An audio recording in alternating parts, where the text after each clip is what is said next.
этом ролике я расскажу и покажу, как натягивать нити основы на ткацкий станок или ткацкую рамку. Для этого вам понадобится нить, которая будет основой. Также вам понадобятся ножницы, чтобы отрезать эту нить, и ткацкий станок или ткацкая рамка. Друзья, я ни в коем случае не претендую на звание самого правильного натягивания нити основы на ткацкий станок. Я вам показываю, как это делаю я. Так как одновременно снимать видео, держать станок и натягивать нить основы, поэтому это видео мы делаем в 4 руки. Первое, что нужно сделать, это завязать узелок. Где вы его завяжете, это не так важно. На верхней дощечке или на нижней. Ну, моя дочь выбрала верхнюю. А потом нужно спустить нитку вниз и вот так вот, как она это делает в данный момент, нанизывать нить на ткацкий станок. И вот так вот продолжайте до самого конца.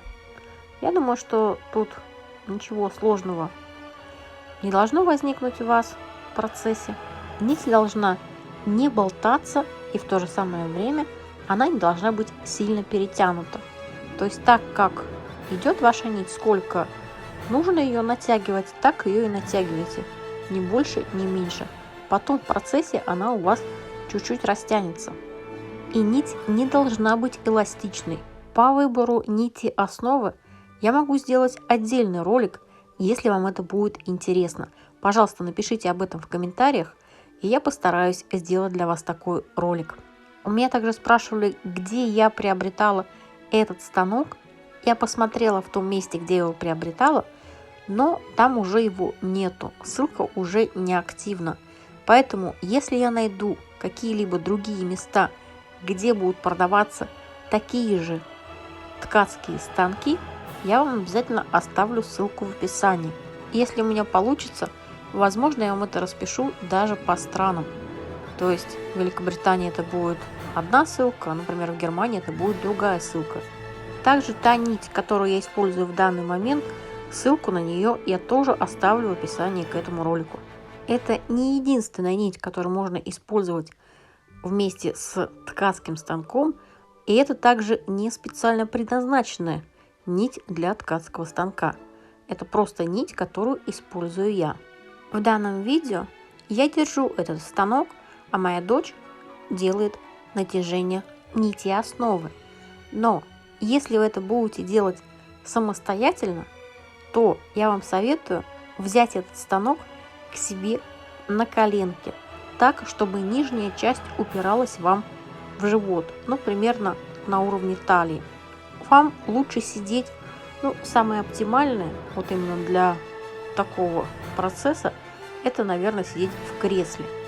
Если вы куда-то приспособите свой ткацкий станок или ткацкую рамку, то вам будет, я так думаю, у вас быстро устанут руки от того, что рамка, она достаточно высокая.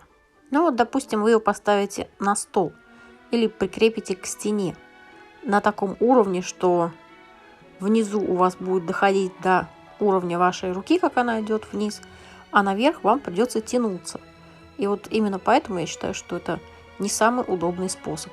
Особенно, когда вы уже будете работать с другой нитью. То есть после того, как вы натянете нить основы, может быть, в самом начале работы вам будет и легко, но когда вы подойдете к самому верху, это уже будет намного труднее делать все, когда у вас руки находятся очень высоко. Ну и, конечно, я думаю, что это зависит также от длины ваших рук. У меня руки не такие длинные, поэтому я не советую. Но, возможно, у кого-то руки достаточно длинные, что они могут достать там и до самого верха рамки и работать на этой высоте без проблем. Но так как в этом видео я делюсь лично моим опытом, моими личными знаниями, поэтому я не советую. Также хочу вам напомнить о том, что на канале есть распаковка и обзор данного ткацкого станка или же ткацкой рамки, кому как удобнее это называть. Ссылочку я оставлю в описании. И она также где-то выплывет сейчас у вас на экранах. Вы можете нажать, посмотреть, а можете сделать это после ролика. Я также оставлю ссылку в рекомендованных в конце ролика. То есть ролик, когда кончается, вы за несколько секунд до окончания видите картинки, которые появляются на вашем мониторе. И там какие-то видеоролики, либо же ссылка на какой-то канал другой. И вот там и появится как раз ссылка на этот ролик. Если вам это интересно, обязательно посмотрите. И, кстати, не забывайте про лайки. Если вам нравится данное видео, обязательно поставьте ему лайк. Не забудьте также поделиться этим роликом с друзьями, особенно с теми, кто увлекается данным видом творчества. А также задавайте вопросы, которые у вас возникают во время просмотра данного ролика, либо других моих роликов. Потому что таким образом мне будет проще делать новые ролики. Я буду знать о том, что вам интересно. И вот мы подходим практически к концу. Это последнее место, куда можно продеть нашу нить. И теперь нам нужно ее закрепить.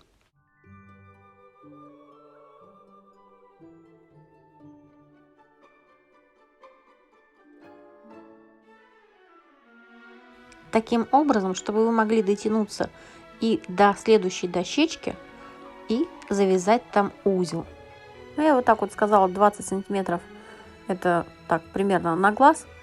Ну, не знаю, сколько у вас получится. Возможно, больше. Лучше, конечно, дотянуться до дощечки и перепроверить, сколько вам нужно, чтобы осталось этой нити. После того, как отрезали, мы переворачиваем эту рамку для того, чтобы сделать узелок сзади. Это будет проще именно через заднюю сторону. Ну и, собственно, завязывайте свой узелок так, чтобы нить была, как я вам говорила, раньше не сильно перетянута и также не ослаблена. Узелок завязали, теперь можно переворачивать нашу рамку обратно на лицевую сторону. И вот посмотрите, что же у нас получилось. Вот такая вот рамка, и вот таким вот образом натянуты наши нити основы. Если вы попробуете натянуть нити основы по моему совету, пожалуйста, напишите в комментарии, получилось ли у вас это. И если у вас возникли какие-либо проблемы в процессе натяжения нити основы, пожалуйста, также поделитесь в комментариях.